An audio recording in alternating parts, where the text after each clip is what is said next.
Okay. Welcome, Elizabeth Reece, to my Creative Journeys Expressive Therapies blog series where I'm interviewing different people at this time all across the planet and talking to them about their experience with creativity, how creativity has helped them manage difficult times in their life, if they use it as a regular practice, maybe or maybe not, included with some kind of yoga or movement practice. And um, Elizabeth Reece and I met shortly online through Substack, and when she was willing to participate in my interview, I was over the moon um, because I love different points of view, absolutely. And when it can be an international point of view with someone with her extensive experience and background, and from what I've learned so far, and from coaching, from the corporate world, I love when you say from bars to Boardroom bar and books. yeah, yeah. So welcome. Thank you. It's really a pleasure to have you here. And where in the world are you? Are in southern France right now? I'm in the southwest of France, so Southwest. that's not the bit that everybody knows that has Nice and Cannes and Marseille, for example. We're in the other bit, which Close is to Spain. on the way to Spain. Yes, Yes, ma'am. in the Ejo, which is sort of two departments down from Spain. So we still get a lot of the hot weather, Sure. but it's a little less pricey. If for any English people that are that you're connecting with or might be listening to this, if you're putting it out there, that it's the other part of South France somebody described as Essex, and this part as Surrey. Now I don't buy into those stereotypes, but I quite liked hearing it from somebody else. Sure. That's funny. Um, well, I have a series of questions I like to ask people, and I gave you those questions, but I am by no means tied to those questions. I think I want to give people the opportunity to talk about what's important to them and what's important to express to our audience out there. And if you want to take us I was listening to one of your blogs. It says, "Whose reflection are you living in?" And it did talk about your a little bit introductory story of when you were a 4-year-old, which was interesting because I loved your response about you see the reflection in other people's eyes. But if you want to talk maybe about early moments of your creativity, or we could start there, or we could also start with just a general introduction, however you're comfortable. Oh, okay. Oh, let's just go with early because you mentioned childhood. Yes, ma'am. So I guess to describe my childhood and my creativity, I'd have to touch on my parents a little. My mother is, I'm doing the inverted commas for anybody that's listening, with my fingers, was an artist. She was a good painter. She passed away in 2023. My father was a heart surgeon. So he he was also very creative. He was the most amazing baker that I've ever come across. His cakes, his breads, he was absolute perfectionist. Because he was a surgeon, he also sewed Cindy. You have Barbie, we have Cindy. In the UK, he would make Cindy clothes for me with the most immaculate hand stitching. He also built Barbie house from scratch, which had working lights, and he built the little furniture. He was amazingly creative. He was actually, my mum was from Malaysia, but my father was actually a better cook than my mother when it came to the ethnic foods. But my mum was a good painter, and I definitely picked up their creativity. I was not directed towards science or maths or anything like that. And it took me a really long time to realize that whereas almost everybody that's ever known me would describe me as creative, and they are 100% right. I'm also a lot of other things. I can manage a project, I can wield a spreadsheet, I could be your financial director because I understand profit and loss, I understand margins, I understand how to get deals done. Um, but I did focus on creativity in early childhood, and that was reading, writing, drawing, and playing the piano. So I used to win drawing competitions. I'd enter tons of them.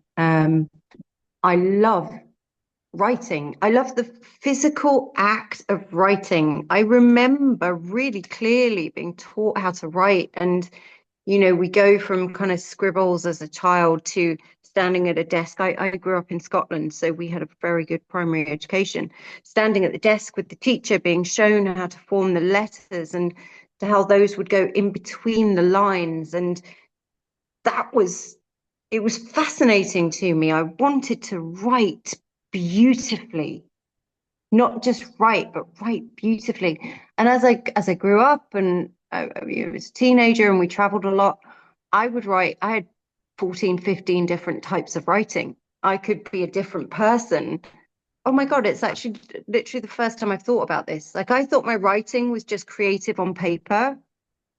I wasn't necessarily trying to be another person by using different handwriting, but I Interesting. guess I maybe was because obviously each element of handwriting has a different characteristic. I'd never really thought about it like That's that. So interesting. thank you. Did now let me go on that because I always thought it was a shame that they stopped teaching, at least in the States, they stopped teaching um, script writing. They stopped teaching hand penmanship.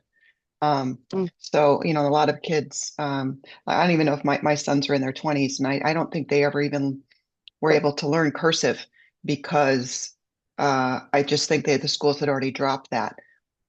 Um, and I always loved cursive writing as well. I just thought it was like, let's make the letters as beautiful as possible. When you're saying different writing, do you remember what did you like change it from like script cursive to print? Or like how would you describe that? So when learning to write, obviously, which most of us have done, we have separate letters, and then you join them up and then we can be a little bit more creative. I actually we lived in America for a year when I was 8, I turned 9. So I learned cursive handwriting. And then when I came back to Scotland, I created my own hybrid of cursive. And I wrote like that in this wonderful script, back when I was at school, certainly boarding school in the late 1980s. I went in 1988.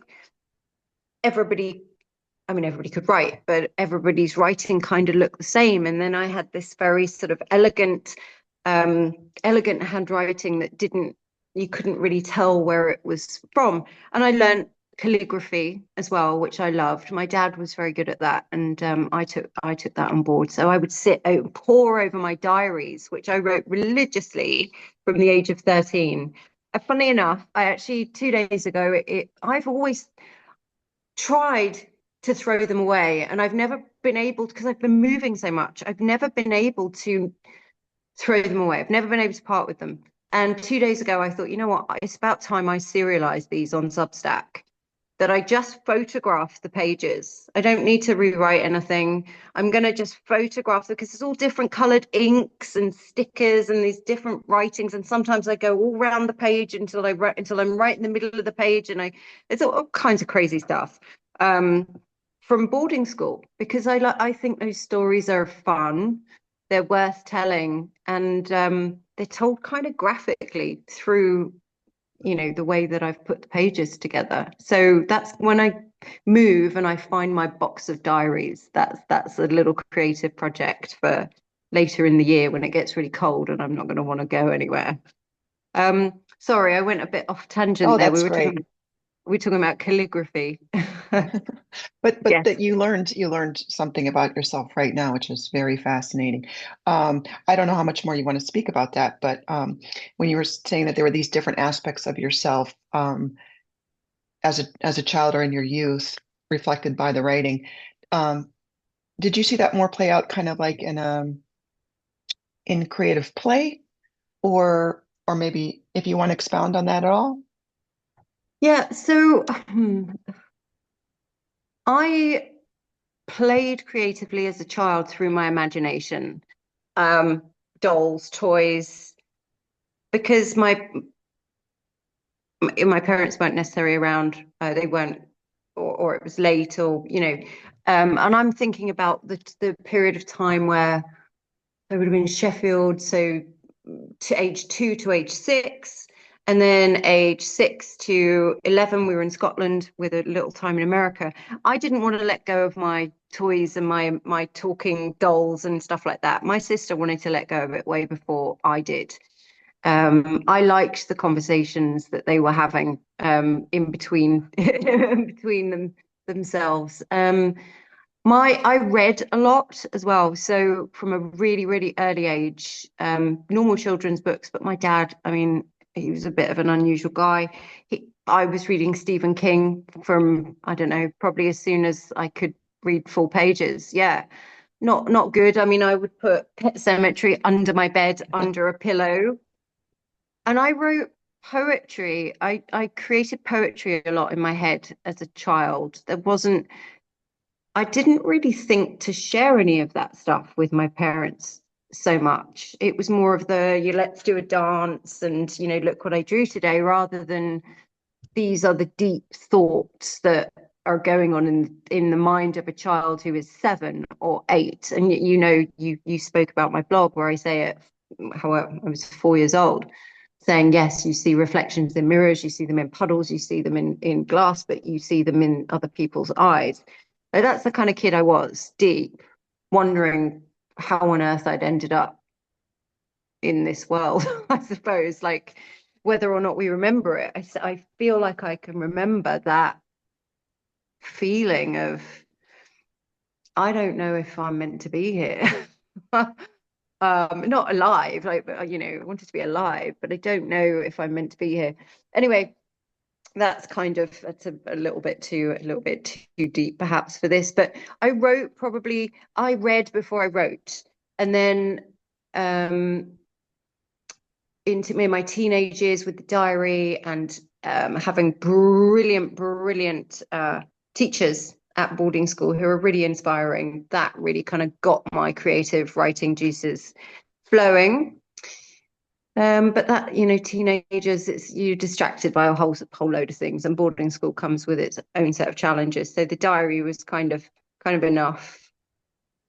But all of that being said, ending up in a corporate life, I told myself that writing what I was writing for work was enough to see myself as creative, and it wasn't. It was never enough. It was never enough. In fact, I was always a bit of a round peg in a square hole, or a square peg in a round hole in corporate. Funnily enough, going to startups and SMEs, you're too corporate for us because it's so chaotic. And then corporates are, well, you're not corporate enough. I don't know where I fit, but right now, looking at the river, looking at the trees, looking at my dog, just is fine with me. Sorry, you look like you wanted to say something. Um, I was just really I was connecting to what you were saying to being as a child and walking around and thinking like I don't belong here, or like I remember like too, like I would walk home from elementary school and I would sing out loud. I'm a horrible singer, cannot sing. I'm t probably tone deaf. I mean, horrible. Um, I never figured that out, but I would like sing out loud by myself on the way home. Like I would sing love songs. Um, I would talk to myself like you. I would have these conversations with my animals, my stuffed animals at nighttime. And I remember my mom and my sister would kind of laugh and make fun of me, like while I'm putting my stuffed animals to bed at night and talking to them and saying, okay, you guys go ahead and have a party tonight. Just don't make too much noise to wake everybody up. Like I had that belief system and like, but it wasn't shared in my household. So you feel like I think when you're the one creative I was more really the one creative person in my house that just loved that kind of thing, would just immerse myself in imagination. I was really connecting with you um, when you talked about that. Um, so let me, like you were just talking about corporate life, like um, trying to decide where to go, like either what was the initial decision to go into corporate and then to come out of it, or yeah. There, there wasn't a conscious decision to go into corporate. Um, my degree is in fashion design technology, and I wanted to focus on the business and the marketing aspects of fashion because it was a modular course. And I think I don't know if I was disruptive or if I don't know what it was, but I don't feel like I connected so well to my lecturers. And they wanted me to focus more on the design because that's where they felt I was strongest. And I wanted to focus on the business because I wanted to get out to work. I wanted to work. If I could have been allowed out to wash cars at 11, 12, 14, if I could have gone down the mines, I would have gone to work. I wanted to work. I wanted to earn money. From a really early age, I wanted my independence. I was always trying to run away. um, Probably, that's the whole thing with the imagination, maybe. But it wasn't a plan to go into corporate. I had a couple of years working in Germany for a big American company after I graduated. Um, and then I came back, I got a lovely job with a family run business. And then recruitment wasn't so much, it was just becoming a thing, and so I hooked up with some agencies and I was interviewing for all kinds of sales and consultancy roles. And I ended up very like beginner's luck. I'm blessed with it.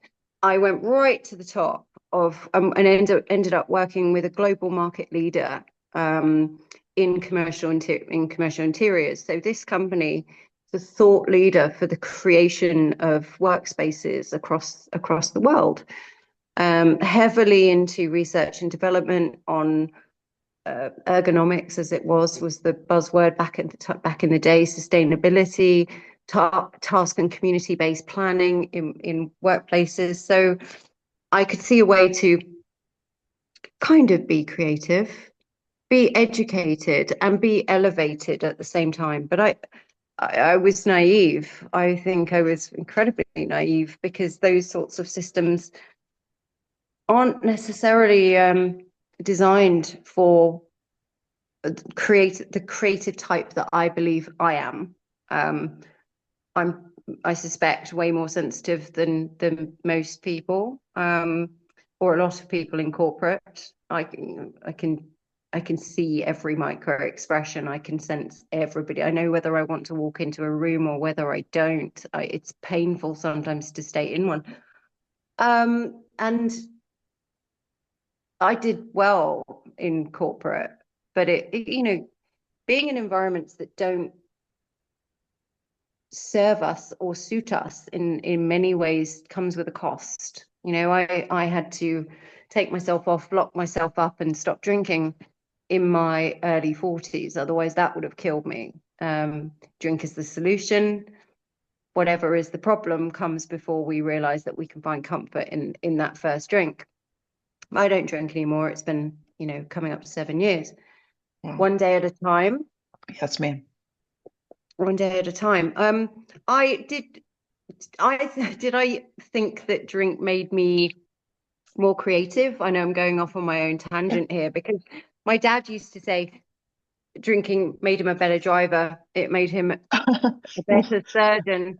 Yeah. And I think he thought it made him a better writer because he tried to write. He wrote a few books, and they never got picked up. And I think always frustrated him because he had talent. I read everything that he wrote, and he was always on to something. But my dad's problem was his ego. He couldn't muster humility, and I was going to say I struggle with that. It's not that I struggle with it. I know that I need to work on it, because I'm just as capable of operating in those defects as my father would be. So do I think, my creative writing and all the things that I try to do, I don't think they deserve they deserve a place in this world from my point of view, but I don't expect other people to think they deserve a place in the world. I just want to do them. I just want to Yeah. put good work out into the world. And if it touches somebody, if it resonates, particularly the writing that I do, but do I have the energy to constantly self-promote? That bit kills me, to be honest. It takes zaps the fun out of it.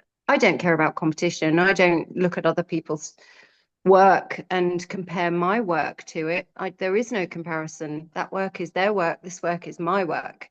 Right. Their work is good. I think my work is good. That person said my work is good. That person said that person's work is okay. It doesn't matter. There's enough human beings on the planet to appreciate talent and creativity in all its forms all the time. Yeah. Yeah. I think that's a huge insight because I think a lot of times people, creative people, writers, artists, whatever, they don't want to do something because they feel, oh, so and so's already doing that, or so and so's already written about that, or and everybody's, from my point of view, everyone's already done everything already anyway. So, um, but which is why I kind of also wanted to start this. There are a lot of interview platforms. There's a lot of, I don't know, it just hit me one day where it was like, I have, these not schizophrenic voices, but I listen to voices in my head that kind of my intuition, and they direct me in a certain way. And I had a very loud and clear message that, Lori, I think you should start talking to people about what their creative stories mean to normalize a creative process, to normalize a writing and journaling process. And you don't have to be a creative person and you don't have to share that product with anybody. Just do it for yourself. But I think, like your writing, it, and exactly why I wanted to speak with you is that you never know the tone, the way your background in which the places, the experiences that you come from can absolutely touch and reach one to thousands of people, and we don't ever know what that's going to be. And if we're motivated to do it, if we're driven to do it, and it's almost like if we deny it, then why are we denying that intuition, that part of ourselves that keeps saying, I think it's important that you write that story. I think it's important that you share your story. Um, and if we can use that to, if you want to talk about, I know you have the One Life Project, your Fellowship podcast, but your book, The Patterns of Chaos and Untreated Minds. Do you want to maybe talk about that book and how you're Yeah, sharing your experience? I'd love to. That book, it's so funny. It's been out now. It's out since the end of March. So that's April, May, June. It's so new. Is that your But for first me, book? it's my yes, well, Okay. it's my Okay. first Published? debut novel. So Okay. I've been a co-author in a one other book. Okay. But that story in that book. So that book is called She Defies 30 Powerful Stories of Overcoming. And my story in that book, even though it's written third person, it's true, is a moment in time where I'd been in France for 6 months. And in my 6 months here, I realized I was living with a psychopath. And from the moment I arrived, from the moment I walked through the door, my nervous system was under attack. I mean, everything. I kept joking about being menopausal. I kept joking, like all these jokes, and I was like, there is nothing wrong with my brain. There's not this something's being done to me. And that first story in that first book is a moment in time where that man left me in a car park in the middle of France he wouldn't let me charge my phone. I had 5% on my phone. I had a rucksack. I didn't know anybody. I couldn't speak French. It was getting dark, and he left me. And to cut a long story short, I would have slept rough. I would have. I knew I would figure it out. I just thought I'm going to treat this like an episode of Survivor, and I did. But when I got to where I was going, he had no idea where I was for 10 days. I could have been dead in a ditch. That's the kind of person that I'd been living with, um, and and thank goodness managed to get away from. So the book, I came to France because I wanted to write a book, and it was not meant to be that story. I did not know that that was going to happen to me. I did not know I'd walk straight into a trap. The book I wanted to write was because my mother was dying and we didn't have a great relationship. My family's very protracted. Um, you can say that I'm the classic daughter of a narcissistic mother, unfortunately. Um, and when she was refusing an operation after chemotherapy, it was a crazy thing for her to do. Anyway, she made a series of decisions about her future quality of life. And in my head, as much as I disliked my mother over the years, and she did some awful things, um, she did her best, let's say. She wasn't very well herself. Nobody that behaves like that can be mentally well. That's just a fact. Mm-hmm. And she wouldn't get help. Nobody would get help for her, and that was her cross to bear. And there's nothing I could do about that. But in that hospital, as I heard her make these decisions when she had dementia, she was dying of stage 4 ovarian cancer, I hated her. In that moment, I hated her. She was making choices that were going to ruin everything. I was moving to France, that I knew that I would have to look after her. It's just my worst nightmare. Me. I know there's my mother dying, and all I can think about is this the final act of hatred? Is Sure. this? But I know I don't mind being judged for saying that, because anybody who's been in this situation, um, whether they're parent or sibling or partner or whatever is alive or not alive, we think these things, and I'm not going to feel guilty for a thought that I have no control over. So I No, and fought back. you're not alone. You're not alone in that situation. So I absolutely can stand by you when I know people in my life who have had very challenged relationships with their blood relatives, just, family members, whatever. And my husband always has a really kind of great response to that. And it's not, he's just like, you didn't get to choose this present self, whatever, however you want to look at ourselves and our lives, didn't choose the family that you fell into. Now, maybe your higher self did, but walking around Elizabeth, she's playing with the cards that were dealt her, and just because they're your family doesn't mean that. That doesn't mean that you have to love them and hug them and squeeze them, especially if family members can do all kinds of horrific things. And I totally understand you with that. And because I have had friends who have said the gamut of, well, you got to love them because they're your children, or you've got to love this person because he's your brother, or you have to. And my response, and always reflection a lot, is that, well, you know, I can appreciate where you're coming from, but you don't quite understand the situation. And until you've lived something like that, it's really easy for people to say, well, just Elizabeth, come on now, that's your mother. It's your mother. And that person probably did not have that challenge relationship. Anyway, long story, but yes, I totally I get that you're not, I don't care if people judge. I'm like, if you want to judge me, go ahead. You do you, I'll do Yeah. me. But And what that's the you've just talked situation. about is the empathy deficit that is rife on this planet right now. We, I mean, empathy is a practice of not projecting our judgment and perspective onto other people, particularly if they're in pain.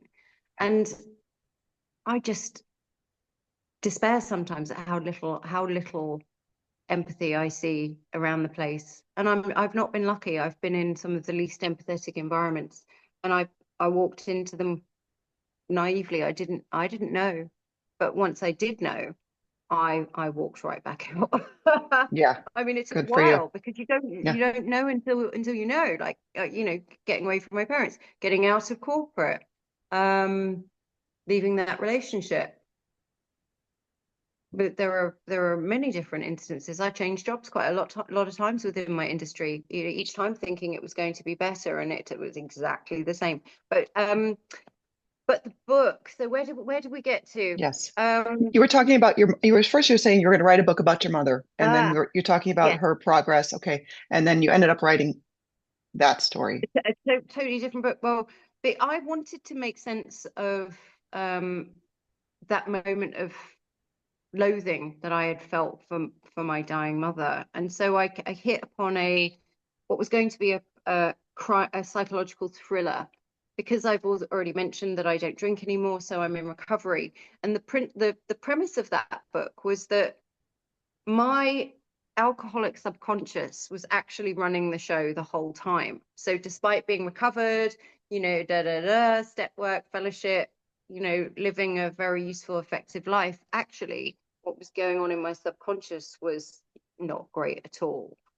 And that then took me on my journey to France, where this man who, was a big love and became a kind of obsession. But the conscious Elizabeth did not know that the subconscious was actually trying to manipulate his daughter, who's very sensitive, get into suicidal ideation and all sorts of dark stuff, which I thought I could have lots of fun with. But of course, I got to France, and immediately this story started to play out. And because it's very, very strange to describe this. I was in it, I was living it. But because I had in my head that I was writing a book, but that this was my life, I'm hypervigilant anyway, but I was on steroids paying attention. Because if I couldn't be safe in this situation, something had to come out of this that was useful. I mean, A, I had to come out alive. B, I had to get somewhere safe. And C, I had to use what I had experienced, all of it. And that wasn't just that abusive relationship. It was how the fucking hell, excuse my French, did Mhm. I get there? What on earth happened in my history that got me to a point where I was happy, sober, brilliant, having, really trying to live my best life to create this wonderful future. And I ended up nearly not having one. How did that happen? So, in my analytical, rather creative kind of chit chat in the head way, it's a very cerebral book because there isn't much dialogue.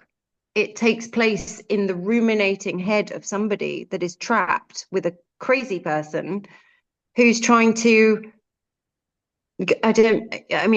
trying to understand what that motivation is when you're stuck in a room going,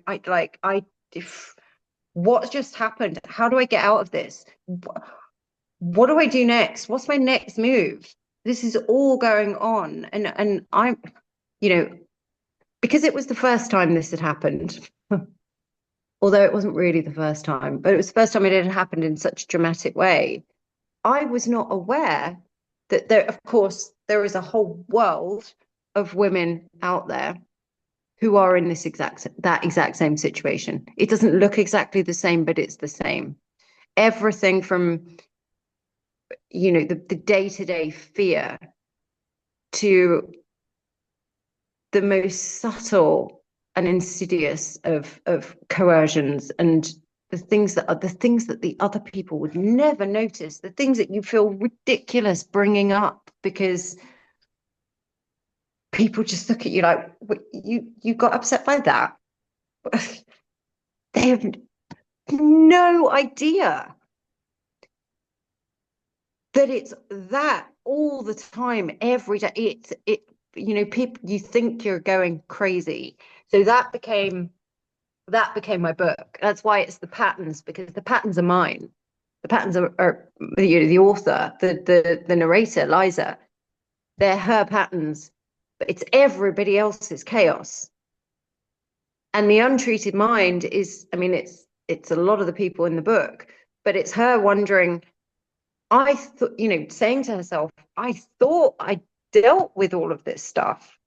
This is not meant to be my life now. Maybe I am untreated.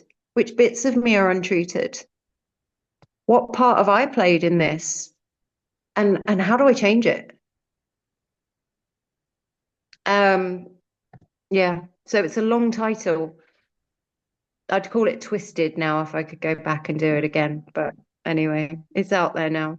So and people have enjoyed it. I that was the main thing, that I wanted it to get to women who had experienced anything like, it was for black sheep, black sheep, scapegoat, and glass children everywhere, which I felt was a really important tagline, because being the black sheep and being the scapegoat in your family situation has the potential to set us up for a lot of difficulty in our lives. And it's all right to put a label on something so that we can understand it. We don't have to wear those labels for the rest of our lives, but we might end up wearing the consequences if we don't look at it. Right. Tell me more about I am new to the term glass children, so could you explain that a little bit more? Okay. So glass children are the children of the neglected children of parents who focus on children who are sick. Got it. So in my book, my brother was born blue. He was born with pneumonia and was in an incubator for a period of time. My father pretty much disconnected, as he would do if he operated on lots of young children. He thought that the baby in the story was going to die, and the baby didn't. There was that child in the story grew up to be a very manipulative child, and a very destructive teenager and adult. And Eliza, the central character of the story, was always taught to protect a younger sibling, and she always did. She protected them. She shared everything with them, and she took the punches, because you've got to you love your protect your look after them. Right. It's the first thing you learn as an older sibling, is to protect your younger siblings. And I tried. I did my best. So that's a glass child. That's very interesting what you talked about, how we're treated as a child, and if it's a regular kind of treatment that we get. It's interesting what our challenges will be as an adult. And I'm going through this 200-hour, it's the 200-hour yoga teacher training right now, and so I'm learning a lot about philosophy and development and all kinds of things. But in one of the segments, they also teach about the chakras, and I've heard about them again, but I've never done any extensive study of any of them. But this last week, we were studying the third chakra, yellow chakra, solar plexus, and about how if there's a deficit there from like 18 months to 4 years, how you lose your confidence. And I was remembering how um, there was once one of my strongest memories as a kid was I was running away. I was my sister and I were in this thing in the United States. We had Girl Scouts, but we also had this thing called Little Indian Princesses, and it was through the YMCA, Young Men's Christian Association, and it was a way for fathers to spend time with their daughters. So it was a father-daughter kind of thing, and we would do all kinds of. We would meet up with groups, and we would have crafts, and we would have cooking, and we'd have all kinds of interesting activities. And every year we'd camp somewhere. The whole group would go camping somewhere. So we were on one of these trips, and I think I was four around then, 3 or 4, and the lake was there, and we were at the campsite, and I really wanted to get to the lake, but we had to go cross this kind of like, I think it had rained the night before, and I had to cross this kind of grassy, muddy field or whatever to get to the lake. And I saw the lake and I started running for it. And I was running and I was running, and my dad was yelling at me, "Stop, you're going to fall over. You're going to fall over. You're going to, stop running." And three, two, one, I totally bit it. And I like totally crashed and burned. And now I don't think I was really hurt, but that memory is there. Like, you better watch out. You better slow down. More like, and that, like, that's become a very interesting theme throughout then my adult life. Like when I want to go the lake was something I really wanted, and I wanted to go play on the beach, and it was something that I loved, and I was running to with all my energy and effort. And you've got somebody back here saying, and it was almost like you get that into your head, like, oh, I'm going to fall, I'm going to fall, I'm going to fall, and then you fall. And so I just brought that up because it's been an interesting. I'm looking a lot more now at kind of developmentally things that happened in that young age, and how does that relate to um, issues that I have now, and I'm in my mid 50s, and I'm like, how can that still be an issue? I thought I worked on that. I thought I worked on that. I thought I worked on that. So yeah. Yeah, I feel the frustration. Yeah. I was thinking about this on my dog walk today. We always think we're meant to be further ahead than we are. And I don't know where that comes from. I was trying to address it with myself because I was thinking that I should be further ahead in my business. Why aren't I coaching more? I've got logical reasons why. There's been a lot of setbacks. I stopped coaching because I became a chef. That was unexpected. I didn't plan to be a chef. It happened quite by accident, and I absolutely loved it. So it got me fit, it fed me, and I had a brilliant, amazing team. I learned stuff. I met some amazing people, and that was a gift. And I was earning money, which I wasn't earning when I was trying to set up my coaching business. I mean, what have we, 2025?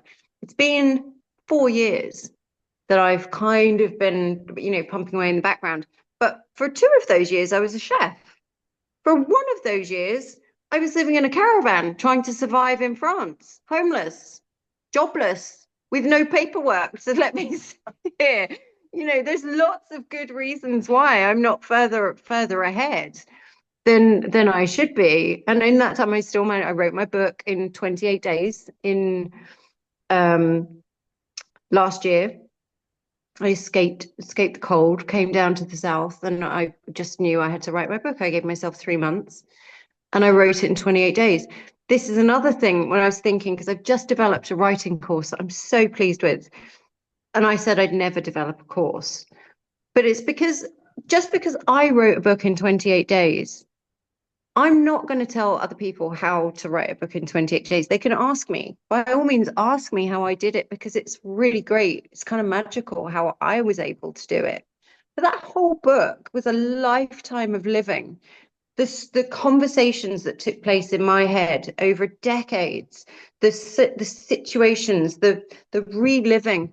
I spent an entire month walking, eating, sleeping, just trying to recover before I sat down to write. It didn't take 28 days to write that book. It took a lifetime to write that book. It takes as long as it takes, whatever it is that we're trying to do. It takes as long as it takes. Yeah, that's interesting. Um, so after you wrote the book, regarding back to your creative practice, if you have do you have like a regular creative practice now, or I can imagine that you spend the 28 days, and even though that was a short amount of time, that you throw into this creative project. Now the project is out. Was there time off, or is that just something that you do you have a daily creative practice?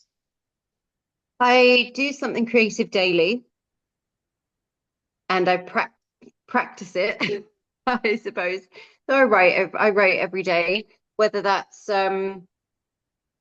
different ways of writing. So obviously pen and paper. I mean, 100%. So I'm always making notes, but I do use my phone for notes depending on where I am. Um,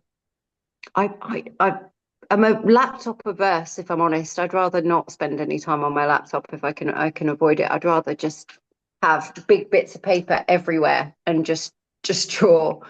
Um, I don't keep a particular schedule. Just and I need to get back into some kind of routine because I can do exactly what I want whenever I want right now. And there are things that I need to do. And so giving myself a joyful routine to follow, rituals to follow, is going to be something that I need to work on in the next 10 days before I have to go back down south. Um, I'm just when I say down south, I'm just a bit further up in the mountains because it's a bit cooler up here. I'm nomadic, so I'm the person I'm staying with is lovely, but he's a writer and he lives by himself. His partner is English. He's also English, but she lives in the UK. So suddenly there's me in a desperate situation. And bless him, he said, look, as a last resort, you can come and stay with me for 10 weeks max. By the time I go, it'll be 6 months. So he needs a break. He writes in the evening and all night. I get all my best ideas in the morning. So I kind of thought that all writers were kind of similar, that we'd love to talk about our ideas, and nobody wants to talk to me about their ideas. No one. No one. I want to talk about all my ideas. No one wants to listen to my ideas either, by the way. Well, maybe we could maybe that's a goal, is to set up a group to listen to each other's I ideas. Do you know what, Laurie? I actually, off the back of this course that I've created, I really want to set up a workshop because dialogue, I said about my book being cerebral and dialogue. The novel I'm working on at the moment is going to be a lot of dialogue. And I know that I can create it because the characters are based on people that I know. But I want more input into really funny dialogue. It's a kind of Nick Hornby type novel. So and I wanted to set up a dialogue based improv workshop where we all bring book based scenarios as writers, and we create this circle of trust. Maybe we sign a binding agreement where we keep each other's stories and tales private, but we riff and we jam dialogue Mhm. so that I bring this element of my story. I'm saying that I'm in this group and I've got all these guys here and da da da, and I need some help with this section. Can you guys just, you know, I think that's a great idea. I think that's a it would be great so idea. much fun, wouldn't it? Yeah, yeah, yeah. I think that's another there's some other kind of outside subconscious reason why I wanted to start these interviews is because I I don't know, I tend to be a little bit isolated Me in my too. world here. And I used to live in Sarasota, Florida, which before COVID, I had a nice big studio. I had 1,400 square feet. I'm sorry, I don't know the conversion, 100 square meters, maybe. I'm not quite sure what It's the about conversion would be. 140 square meters. Yeah, it's big. Okay. And students would come in and I would do work there. And then, it's kind of everybody's life post COVID, blah, blah, blah. Okay, it is what it is. We accept it and we move forward. So I've joined different women's art groups and art clubs, and it's funny, like those didn't ever kind of sync with me, like a social group didn't didn't I don't know what it is. I can't even really explain it. I would just go, I'm like, nah, this isn't for me. But there's something about, and I don't like the Zoom, but I love it for this opportunity where the ease of it, and you can still connect with really brilliant, interesting people. And you can carve out blocks of time and get to know people um, and connect with them, share ideas. People can tell their stories and I'm finding that selfishly, it's been really fulfilling already. And you're like my fourth person that I've spoken with, but I've got another couple people lined up from all different kinds of backgrounds, and I think there is something more that I want to pursue in doing some kind of creative think tank or something but with a closed group of women so that not that it can't include men. There's just something for me that I've always liked working with women in groups, um, where you can share ideas or share what we're working on, and it's not necessarily a critique. I don't know. I've been in a lot of groups where like, okay, look at the painting, tell me what you like about it, tell me why not. I'm like, okay, it's more of kind of like maybe this is my life's creative project, what I'm working on right now. How about some feedback? I don't know, but I think that's a brilliant idea, and we should talk about that more. Let's collaborate. I'm, like you said about isolation, I spend weeks.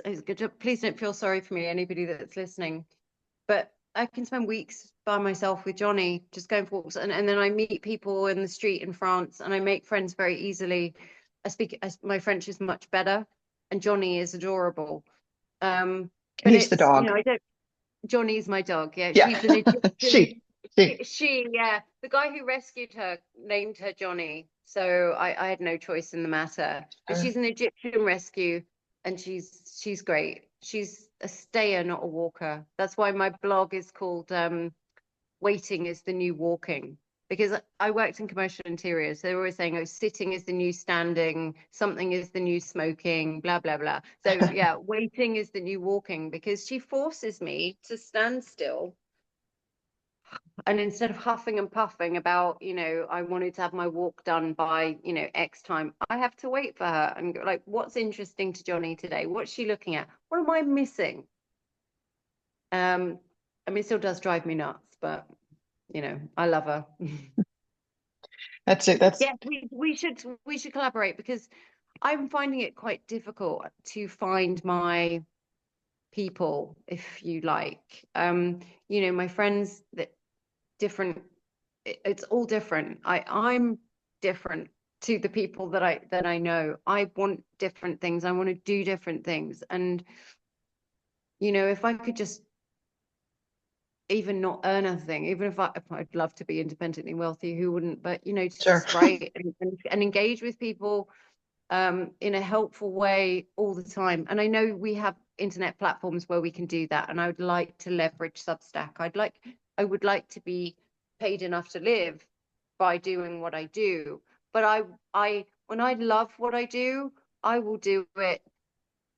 I mean, I'd need to sleep, but I will do it all day, every day, because it's what makes me want to get out of bed and makes me want. I want to do it. Connecting to people through writing, coaching people through transition, um, being present when people need somebody to be present. It, it's quite magical, some of the things that we do creatively.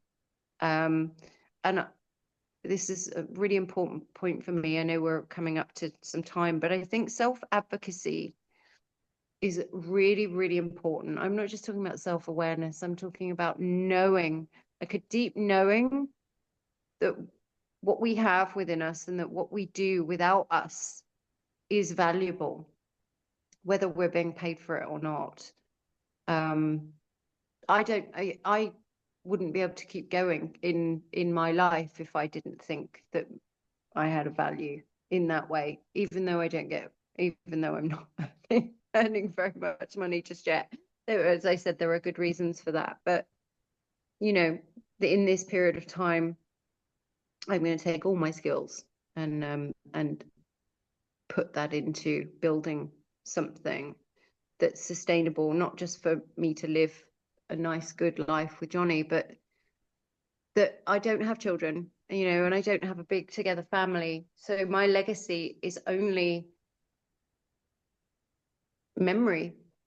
It's memory or some piece of work that has impacted a few people. That's Your what I have your to offer, creations, and your I'm running. create. I Yeah, was just it's your creations that will live on.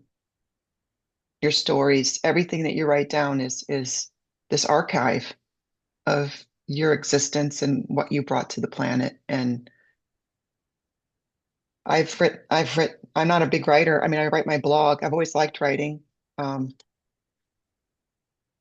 I like more of kind of a free, what's it called? I like free. I always kind of like more of a free write person. Just sit down and ramble out my thoughts. But I just, I've always believed that we all matter and we all have a story. And it's important that we share those stories, or at least we get them out of us. And even if you get them out and you get them into a sketchbook or a journal or whatever, and you keep it shut and it stays here the whole time, and you at least you got it out, and you exercised it, is for lack of a better term. But well, do you have? I mean, I was just kind of going to ask. I was going to talk about collaborations, but then we just talked about that, and then um, I love your self-advocacy and the deep knowing. As far as if you want to talk any more about that, as far as like final thoughts or um, what are some next steps for you? so I know you've had an exchange with my friend Sally here in France, who's also a yoga instructor. So we are um, collaborating on some retreats here. Beautiful venues in the south of France. Good food. I will be looking at writing workshops over 3 to 4 days. Sally will be doing the yoga. We'd love to. I mean, Sally and I've not known each other super long. We're both kind of in the same boat here, trying to, as single women who have gone through some stuff, trying to build our lives and our businesses here in France. So we've found each other, and we're sticking together and supporting each other. So she and I are going to get together over the next few days and really work on our business structures and our marketing, and we're gonna try and keep each other accountable. It's easy to float when you're alone, really, and you have, there's so much to do. And I know I'm a coach. I've said I'm a coach. Doesn't mean I'm a perfect human. I'm an excellent coach, but I'm not a perfect human. I mean, it's always a work in progress. So I've written this course, which I said I would never write, and it's not about how I wrote my book in 28 days. It's called, because I've spent a lot of time in writers groups, and am I talking too much about writing? Should I be talking a little bit more about it's just creative process? No, no, no, no. Go. It's good. We're all good. It's I spent a lot of time in writing groups, and like when I coach clients, what I think I'm particularly good at is recognizing when a client is going for a wrong goal. So I'll give you an example. Coaches selling let's say a £2 million morning £2 million morning, buy this, spend $100 and I'll give you my exact template that I worked on to be able to get to X amount in my business. Great. Did that even work for that person? Let's say it did. Will that exact same template work for another person? I guarantee, I mean, it's just the rule of numbers. If 100 people bought that, it may work for 2, 3, maybe none. I mean, who knows? I don't think it's going to work for everybody, but that's, you know, we all come from a different starting point, and that person's £2 million morning is not my £2 million morning. I don't want a £2 million morning, actually. A million will do, but no, I'm kidding. But the writing course is, it's to do with people going after the wrong goals, coming into writing groups and saying, I really want to write an ebook. I want to make loads of money from writing. I want to write the best book in the world. And I'm not kidding you. This is what people say. And I really don't want to discourage anybody from writing or from achieving £2 million mornings. But what I really believe is that there is something for everybody. And getting distracted by a £2 million morning or trying to write a book when you have no imagination is a distraction from doing the things that you should be doing. So my course is called The Novice's Guide to Not Novel Writing. And it weaves in, I'm generally quite funny. I know you might not get that from me. I'm generally quite Just funny. because you said that, I think you're funny. Yeah, well, exactly. Just saying I'm funny and everybody laughs. Some people don't get me, and that's quite all right. That's I okay. wanted to I wanted to inject some humor into coaching and writing and saying, just because you want to write a book doesn't mean that you should. Just because we can, it really doesn't mean that we should. Just because you've got something to say doesn't mean that you should say it. And actually, all the while that you're focusing on doing that wrong thing, you're wasting time when you could be doing the right thing. So the entire course is about writing, but it's very specific types of writing projects over a period of 6 weeks that, through my master's experience with applied positive psychology and coaching psychology, it brings stuff from the boardroom, the bar, and the books into one course to say, right, let's use this. Let's have some freaking fun with it. By the end of it, maybe you'll have a better idea of what is for you. Maybe you will have enjoyed this so much you'll want to do more of it. Maybe you won't want to write the novel. Maybe you'll want to write something else. But let's not waste our time going off, getting on the wrong train and going off in the wrong direction. I think that would be really valuable because I know a couple of people. Well, I myself included, I was thinking earlier this year that I was going to be putting together an art therapy workbook of sorts. And I kind of like, after I was like, why do you want to do that? Like, I thought it was something I was supposed to do. I used to have a girlfriend who, she so badly wanted to write a book. She wanted to write a book. She wanted to write the book. All I heard about was how she wants to write a Yeah. book. And I'm like, well, are you writing? I'd always ask her that because I don't have the coaching. I have a therapist background Yeah. and just asking, I love just asking questions, asking questions, asking questions. I don't have the answers. I just ask the questions. And so I was asking him, like, well, are you writing? No. I'm like, well, how are you going to write your book if you're not even writing?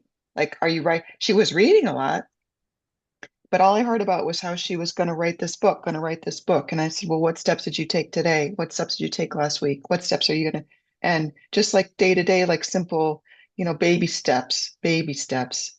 And sometimes I think too that people, they have this idea that they want something. They want to be a published author. Well, what does that Mm. mean? What does that mean then? I mean, so it'd be interesting that how you help people go after what is the right thing for them to be expressing, or what is really the thing that they want to do? Is it that you you want to be holding a book with your name, author, as the author? Like, what is it? So I think that's a very interesting and honest approach to helping people figure out how to write. Um, did you ever read the Anne Lamont's book, um, No, Bird by Bird? no. This is I picked this up. It's a oh, she's a writer, and she's basically talking. This is something her father used to say, is that how do you go about writing? The title came from her brother when they were little kids. He had a book assignment, he had a writing assignment due, and it had like 3 months to do it. And he waited like all summer, he didn't do it. It got the weekend before, and he was this big essay was due, and he was crying. He was like 9 or something like that. And her father was a writer, and he had to write about birds. He hadn't done the research. And it was Friday, and this thing was due. And so his dad sat down with him. He's like, I don't know, I'm going to write this. And he was like, you're going to write this bird by bird. So he ends up Oh. writing his essay about the birds, and his father helps him do it. But um, I think, it's the same thing with like being an artist and being a painter. Like, what do you want? Do you want your stuff in the Guggenheim? Well, sure, I guess that would be nice. But, you know, along the way, I want to make paintings and have them live their own life somewhere. You know, I don't, there's a great movie called My Art, and it came out maybe 10 years ago. It was small budget, small film. I think I saw it maybe on Netflix. And it shows this whole woman she was an art professor at a college, and she has the summer off. And her whole life, she's wanted a show in New York. And so she spends the summer working on this multimedia art show, and she gets a show in New York. And that's the end of the show. That's the end of the movie. It's like she's standing outside the gallery like this. So she had this big thing that she was going after, and she got it.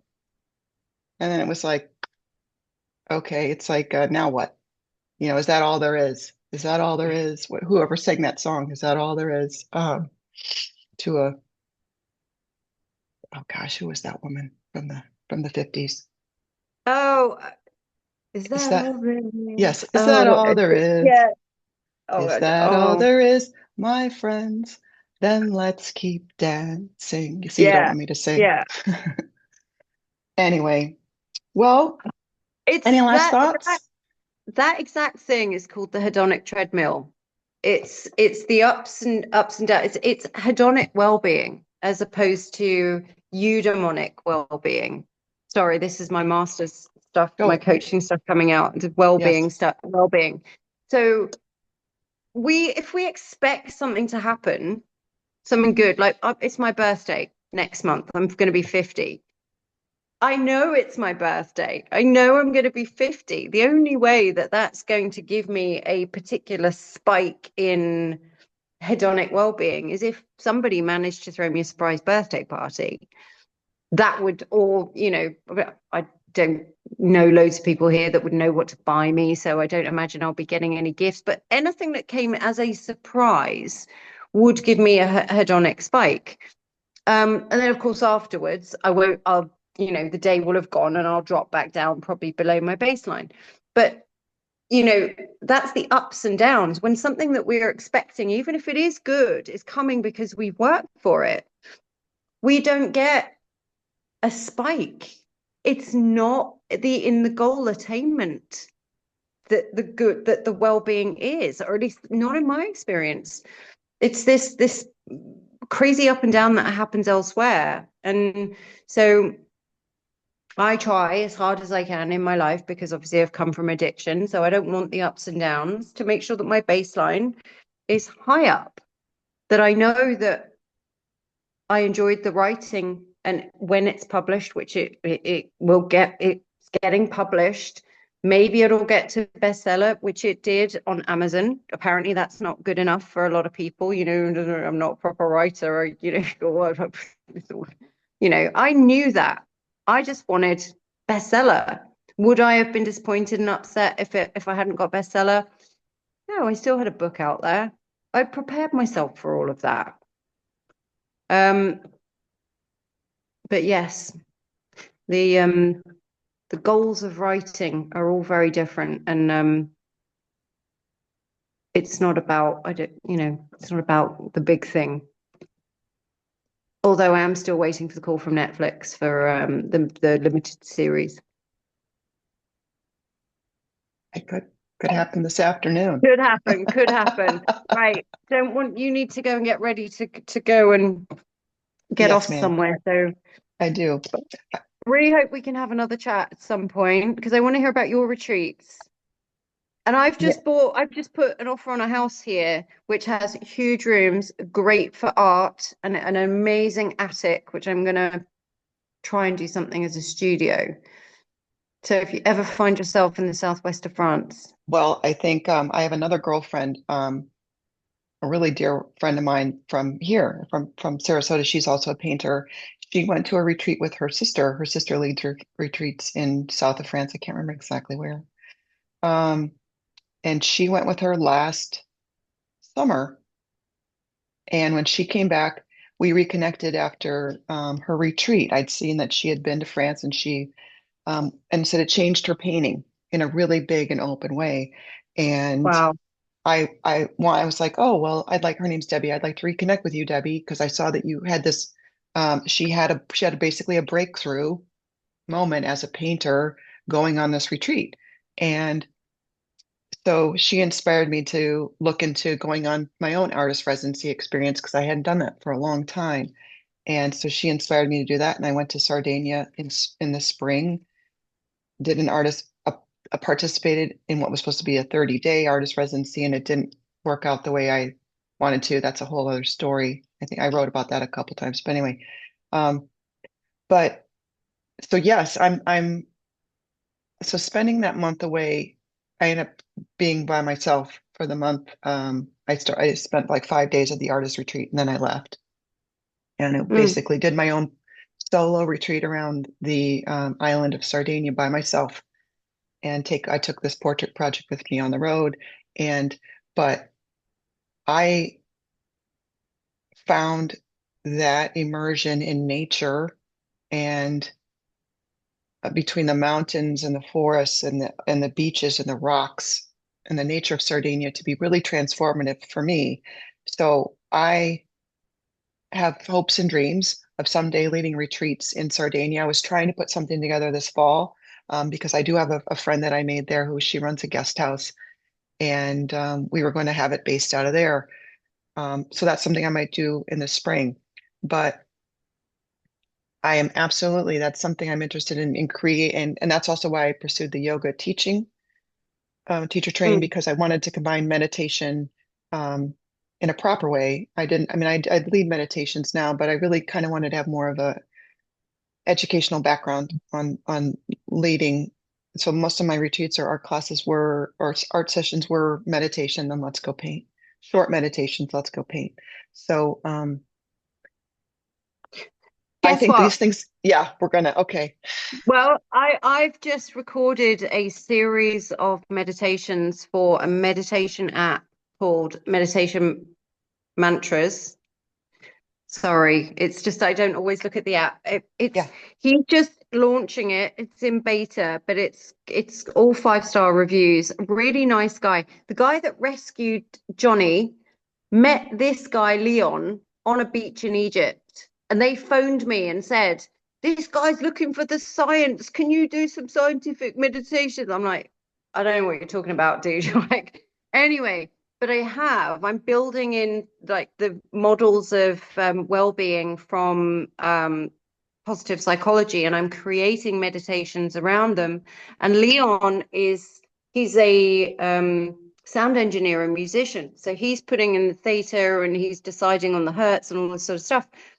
But he's always looking for, talent, and he's very open, but it would be great to get you on there too. I don't see why sure. not. And we can Why not? all, there's all participation sharing and we all contribute to the content, but Yeah, it's not done for free, sure, so sure.